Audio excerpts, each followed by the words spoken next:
Oi pessoal, tudo bem com vocês? Hoje nós vamos iniciar a nossa terceira aula falando sobre a modelagem matemática. Na última aula nós falamos sobre a resolução de problemas como primeiro recurso, como a primeira metodologia que a gente utiliza para a atividade matemática. E hoje nós vamos falar sobre a modelagem matemática, tá certo? Eu sou o professor Hernandes e estou aqui para ajudar você a conquistar a sua vaga no concurso público. Então vamos lá. O que seria a modelagem matemática, A modelagem é a arte de transformar problemas da realidade em problemas matemáticos e resolvê-los interpretando suas soluções na linguagem do mundo real. Então veja, anteriormente a gente falou sobre o problema, sobre a resolução de problema. Agora, na modelagem, nós vamos fazer uma modificação. Que modificação é essa? Transformar problemas da realidade. Essa palavra aqui, realidade, dentro da modelagem matemática, ela vai ser bastante significativa, certo? Já deixa anotado aí. É transformar esses problemas da realidade em problemas matemáticos, tá certo? Professor, me dê um exemplo prático de como isso aconteceria. O crescimento exponencial dos casos de Covid-19. Temos uma realidade de mundo, do que está acontecendo no mundo, e a partir daquele problema social, digamos assim, de saúde pública, nós transformamos isso em um problema matemático. Como seria isso? Vamos supor o seguinte, aí eu coloquei um gráfico do crescimento, do aumento de leitos, e sai já como um resultado desse crescimento exponencial. Mas como seria isso? Vamos supor o seguinte, eu não lembro bem como é que era a questão da contaminação, mas eu lembro que ela ia se multiplicando. Por exemplo, se uma pessoa estava infectada em um ambiente, se ela desse um espirro, ela contaminaria mais 5. Desses 5, se cada um espirrar, vai contaminar mais 5, mais 5, mais 5, mais 5, mais 5. Então, a partir de uma pessoa, já se contaminou 25. E aí, o crescimento disso aí seria uma coisa alarmante, absurda. Porque a cada pessoa que espirrasse e contaminasse mais 5 pessoas ao seu redor, em questões eu não diria nem de dias, eu diria de horas, todo mundo já estaria contaminado. Claro, tirando as variantes, enfim. Mas o que eu quero dizer é o seguinte, que esse crescimento ele se transformou em um problema matemático, porque os pesquisadores pensaram, bom, se em determinado tempo tantas pessoas contaminarem outras, então no futuro próximo a gente vai ter uma grande parte da população brasileira contaminada pela Covid-19, que foi exatamente o que aconteceu. E a partir desse problema matemático, olha como as coisas foram se caminhando, as coisas vão... É importante a gente conhecer isso, porque com essa visão de contaminação da Covid-19, foram tomadas providências, usar máscara, álcool em gel, isolamento social e tudo aquilo que a gente conhece, tá certo? Então vamos lá. Como escolher uma situação para trabalhar a modelagem matemática? Gente, de antemão já vou dizendo a vocês assim, que trabalhar com a modelagem matemática não é uma tarefa fácil, tá? É uma tarefa um pouco complicada, mas que não é impossível. A gente vai tendo alguns caminhos de como escolher um tema, escolher uma situação para trabalhar a modelagem matemática. E aí eu trouxe algumas para a gente analisar. A primeira delas, as situações e as informações têm que ser reais. Tá? Não pode ser lá do conto de fada. Não pode ser de uma historinha que a gente viu na revista, na história em quadrinho. Tem que ser um problema real. O caso da Covid-19 foi um problema real? Foi um problema real. O lixão que está lá perto da escola é um problema real? E a partir dali eu posso desenvolver alguns modelos matemáticos, fazer uma modelagem daquele problema real. As situações iniciais devem conter, dentro do possível, informações ricas em conteúdos interessantes para os alunos, incluir diversas interrogações. Além do problema ser real, tem que trazer também um certo interesse, um conteúdo interessante para o aluno, porque você não vai colocar um assunto que não vai ser interessante para ele. né? Então, tem que ter também essa, mas claro, sem tirar que como é que diz, a importância, né, de se trabalhar os temas sociais. As situações realistas devem permitir o tratamento de amplos e variados conteúdos matemáticos, com correspondência com o nível de onde se desenvolve o processo de ensino-aprendizagem, certo? As situações reais devem, dentro do possível, incorporar outras áreas do conhecimento científico, o que possibilita uma educação matemática holística e temática, ou seja, a visão do todo. Aqui vai entrar muito a questão da interdisciplinaridade, né? Olha como a modelagem matemática ela pode ajudar num trabalho interdisciplinar. Voltando lá para os casos da Covid-19, eu trabalhei um problema real, de interesse do aluno, transformei o modelo matemático, mas a partir dali eu posso trabalhar com ciências, com biologia, né? Posso trabalhar os aspectos geográficos, né?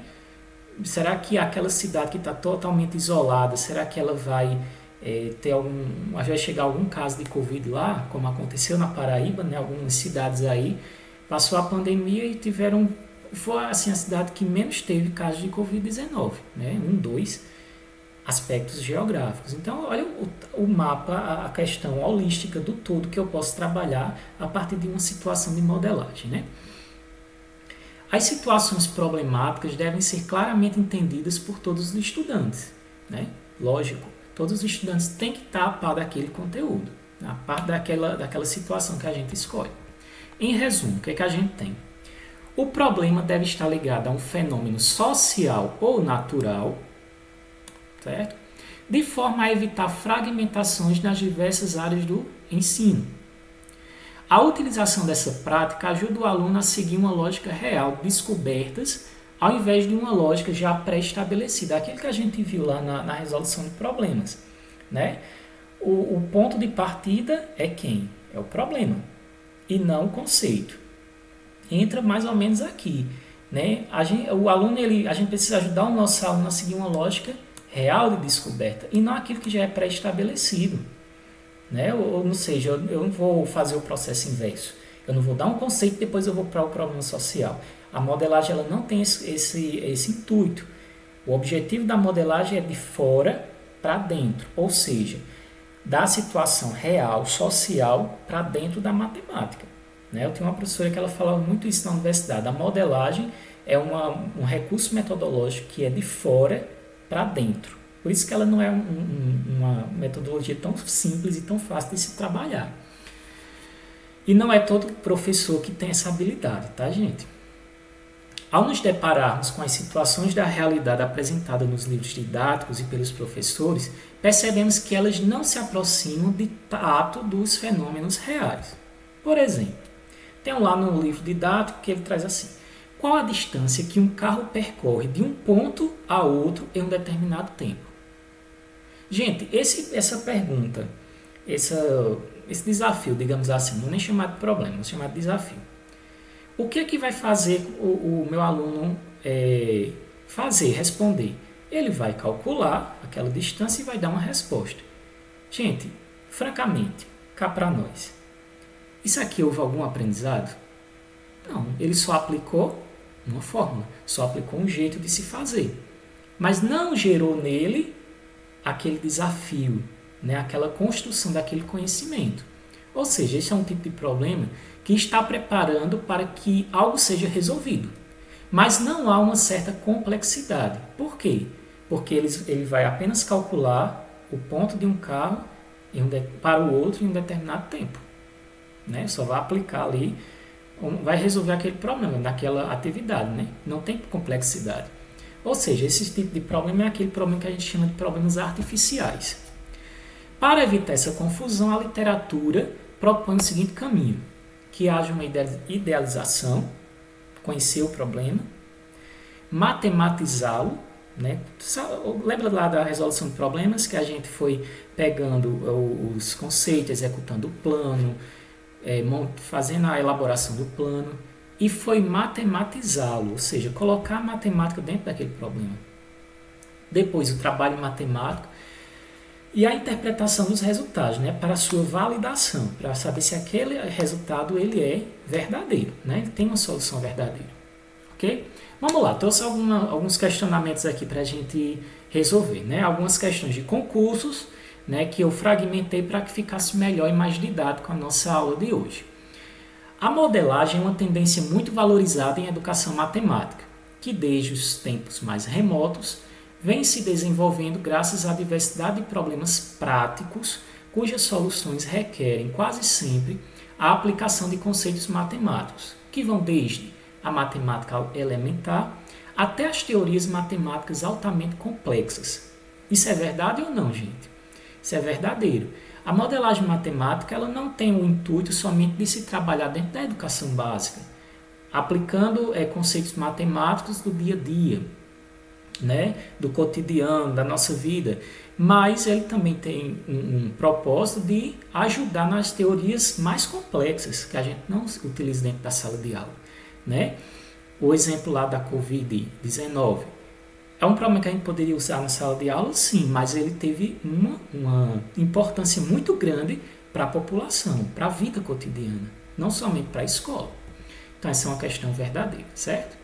Segundo, a aula expositiva, na qual o aluno tem um papel de espectador e receptor de informações, é estimulante ao desenvolvimento das tendências de modelagem matemática. Gente, é estimulante uma aula expositiva na perspectiva da modelagem matemática? Não, né? Então isso é uma questão falsa. Terceiro, a modelagem matemática pode ser concebida como uma atividade essencialmente cooperativa, em que a cooperação e interação entre os alunos e entre o professor e aluno possui um papel preponderante na construção do conhecimento, conforme Almeida diz. Vocês acham que isso é correto? Será que o trabalho com a modelagem matemática vai despertar também o espírito de cooperação entre alunos e entre a professor e aluno? Claro, gente, esse é o objetivo.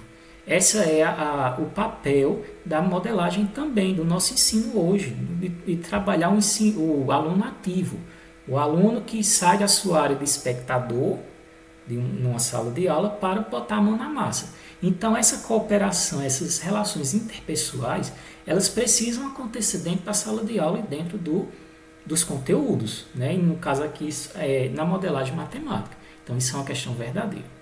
4.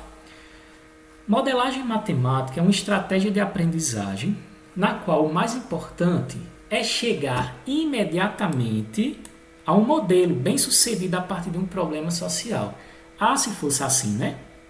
Se fosse dessa forma, olhar o modelo matemático, colocar lá dentro da sala de aula, na aprendizagem, e imediatamente os alunos entenderem, compreenderem e verem que aquilo ali é um modelo bem sucedido. Então, não é bem assim, né? Então, uma questão falsa. 5. Segundo Bassanese, a modelagem matemática é um processo estático, ou seja, parado. É um processo parado, que consiste na arte de transformar problemas matemáticos em situações da realidade, cujas soluções devem ser interpretadas na linguagem formal. Falso, né? A modelagem matemática não tem o papel de deixar um processo parado, um processo estático, mas muito pelo contrário, um processo ativo, né? Então, questão falsa. Vamos lá para a FACET, né? Prefeitura de Esperança. Constitui-se em um conjunto de procedimentos cujo objetivo é construir um paralelo para tentar explicar matematicamente os fenômenos presentes no cotidiano do ser humano, ajudando-o a fazer predições e a tomar decisões. Além disso, propicia ao estudante a liberdade para raciocinar, conjecturar, estimar e dar razão ao pensamento criativo, incitando a curiosidade e a motivação. Aqui a abordagem metodológica do ensino de matemática, o texto está citando. A modelagem, né? A modelagem, letra A. Aos jogos matemáticos, não. A etnomatemática, que vai ser dos próxima aula, também não. Por que não seria a etnomatemática? Porque se fosse a etnomatemática, no contexto da questão, teria que ter ali questões sobre o culturalismo, né? O processo de grupos culturais. A palavra cultural ela tem que aparecer em algum momento, ou palavras correlatas, para poder ser a etnomatemática, né? Só mais uma coisa aqui, gente. Sim, aí não seria tradicional nem história da matemática, mas só uma coisa aqui para a gente já ir pensando. Ainda não vimos etnomatemática, tá certo? Mas vamos ver. A etnomatemática e a modelagem matemática elas se aproximam, certo? Tem coisas semelhantes, mas tem alguns pontos que a gente vai ver na próxima aula que vai diferenciá-las, tá certo? Nesse caso aqui, por que modelagem matemática? Porque ele fala de fenômenos presentes no cotidiano do ser humano. Ele não disse não especificou que seria lá um grupo de indígenas, não especificou que seria lá os países da África, ou que seria, sei lá, o grupo do pessoal do rock, né, grupos culturais, tá certo? Como um todo. Ele não especificou, ele só disse que seriam problemas cotidianos do ser humano. Então, se refere à modelagem matemática, tá certo? Vamos lá para a nossa estimada IDECAM. eu brinco com a IDECAM, gente, porque eu tive um problema muito sério com ela na prova de Campina Grande.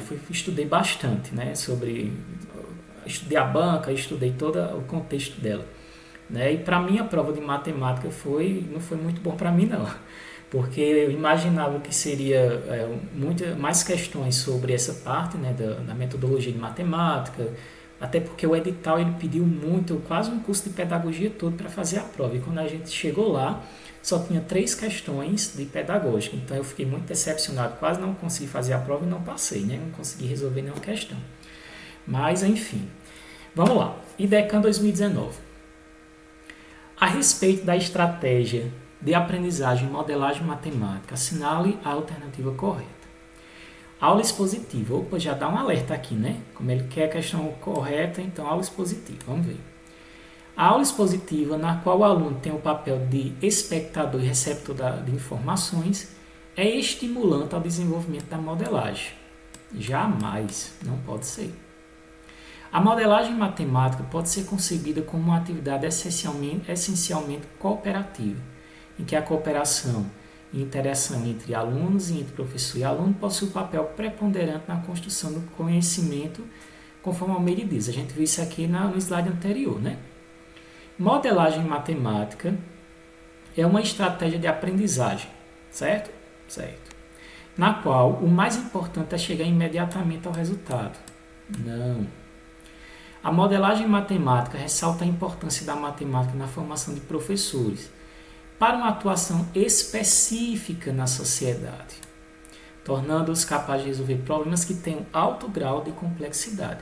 Gente, está errado, porque na formação do professor, a modelagem matemática ela não tem essa finalidade de preparar um pequeno grupo de pessoas específicas da sociedade para resolver problemas de modelagem de forma alguma. Né? Porque a modelagem matemática pode ser resolvida até fora de sala de aula, por que não?